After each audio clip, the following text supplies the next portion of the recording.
Hi everyone, in today's video we will be discussing why did the Soviet Union disintegrate or the reason for the disintegration of the Soviet Union. The question might come as well as what were the reasons for the disintegration of the Soviet Union. Now one thing I need to clarify here that in the examination there can be two types of questions, so make sure that you read with 100% of your attention. In the question, are they asking the reasons of the disintegration or the factors responsible for the disintegration, or they are asking the consequences of the disintegration? Read it carefully and then answer the question accordingly, because students often make mistakes here. This topic is dealing with the reasons or the factors responsible for the disintegration. The very first factor is the internal weaknesses of the Soviet political and economic institutions. Means that the Soviet Union, the institutions of the Soviet Union, political as well as economic, so they were internally weak. So during that time there was economic stagnation, and that economic stagnation led to severe consumer shortages. That means there were unavailability of food and the basic necessities, and so the large section of the Soviet society, they started doubting the system.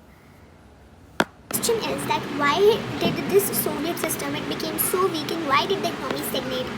We are talking that internal weaknesses were there in the Soviet political and economic institutions, right? But actually, what was the reason of the stagnation of the economy, or why did it become so weak when it was so popular? So you need to understand that what drawbacks did they make in the system.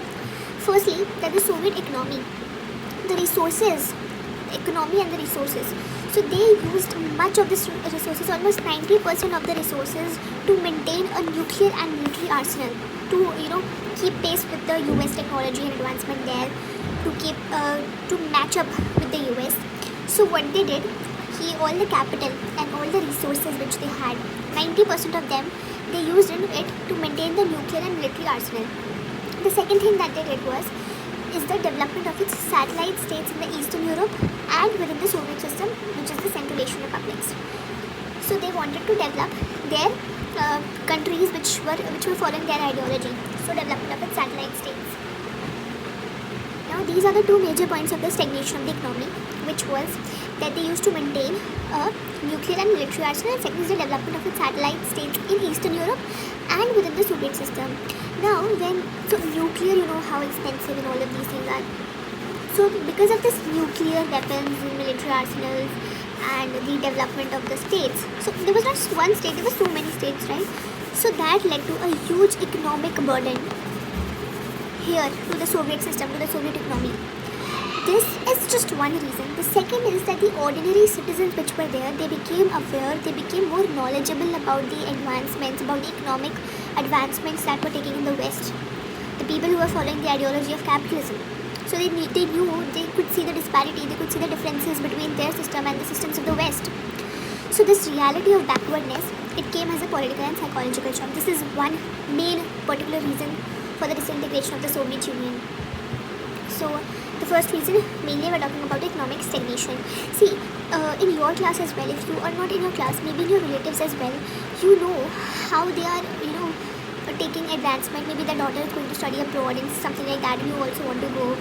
So we are not that fool. We are knowledgeable about all of these things, and so for the people of the Soviet Union as well. The second reason is the stagnation in administrative and political sense as well. So let's talk about the administration wala part and the political sense. What was there? What was happening? So this community party, it was not accountable to the people. They would not go and answer that we have made this policy in order to do this. No. Even if the people approached to them to just get the answer to their questions, they would not answer it. Right? So now, for example, let me give you an example of your classroom. So you wrote your exam, and this happens with all of us. You and your friend wrote the same answer, but your friend got more marks. Now all the teachers say this, that you don't have to compare your marks to someone else, we still do. Now when you go to the teacher and the teacher says no, you will get this much marks only, and she is not explaining you the reason why she has deducted your marks. Maybe you did not underline the keywords, or there could be any such reason, but the thing is that she is not answering to you now. Similarly, the Communist Party, it was not accountable to the people. They did not answer to the people. They were not held accountable as well. Then the ordinary people, they were alienated by. So these people, they got alienated, means a little bit separated. So now, for example, if you are a part of your friends, you maybe there is your friend group of 5 people, and then these 4 people start ignoring you, they start separating you out. That is alienation, okay, in a very simple common sense language. So these people, they were alienated by the slow and stifling administration, the rampant corruption, and the inability of the system to control the mistakes it had made. Now, the system was not able to think like, okay, we did mistake, let's write it. So basically in our system, when I talk about India, so if a particular party is not doing well in the next elections, they are not chosen, right? But here the system was not like that. It was not able to correct the mistakes. So this was the reason. The third is the unwillingness to allow more openness in government.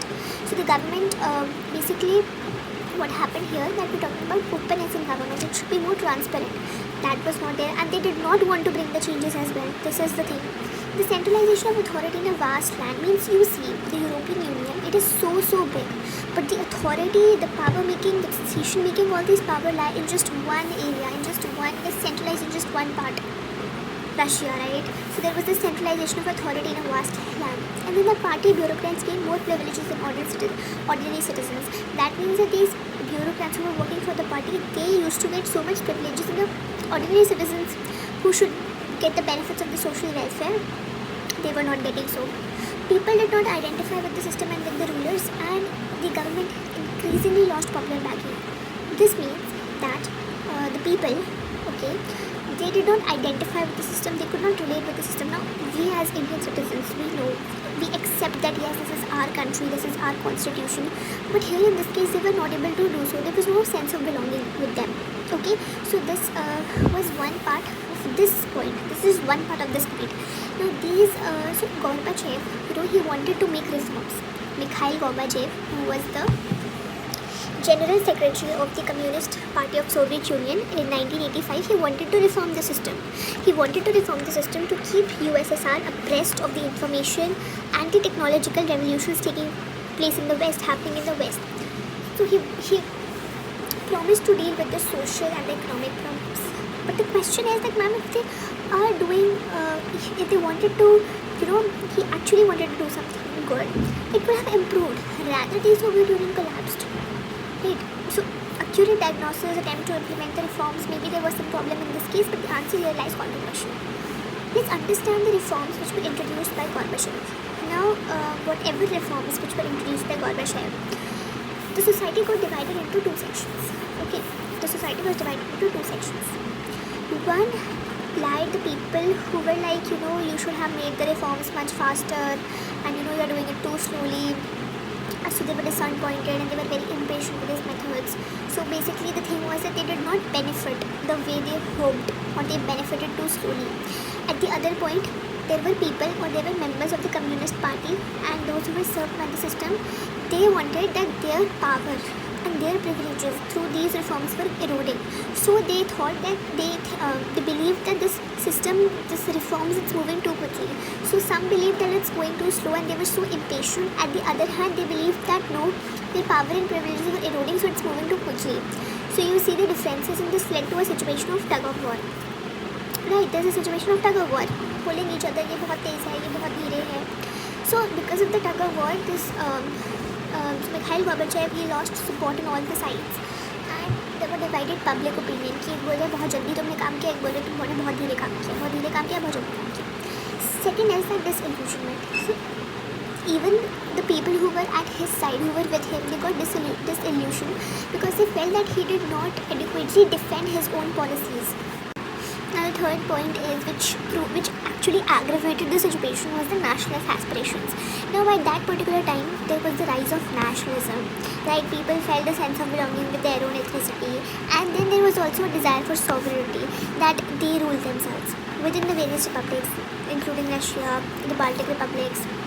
The Baltic republics include Estonia, Latvia, Lithuania, then Ukraine, Georgia, which proved to be the final and immediate cause for disintegration. Final and immediate cause. Okay, what? The rise of nationalism and the desire for sovereignty. So this is again important. The rise of nationalism and the desire for sovereignty. And we talked about it was in Russia, the Baltic republics, Ukraine, Georgia, which were there. Now, there were differing views in this. What differing views? Like, there were nationalist urges and feelings which were there very much at work throughout the history of Soviet Union, and that whether or not the reforms had occurred had been internal struggle within the Soviet Union. Now, this particular thing is a what if of history, and this is an unreasonable view because the size and diversity of the Soviet Union is growing internal problems. And others said that the reforms speeded up and increased the nationalist dissatisfaction to the point that government and rulers could not control it. So here the irony is that the Central Asian republics were based on the ethnic and religious differences. They were the backward areas. Plus when I talk about the Baltic areas, Ukraine, Georgia, so they were the European and prosperous parts which were paying too high as an economic price for these Central Asian republics. So this was the third and the final point. You need to remember this and the differing views, which is a what if of history, and how the reforms speeded up and increased the nationalist dissatisfaction. This covers up the entire topic of the reasons for the disintegration of the Soviet Union. Thank you.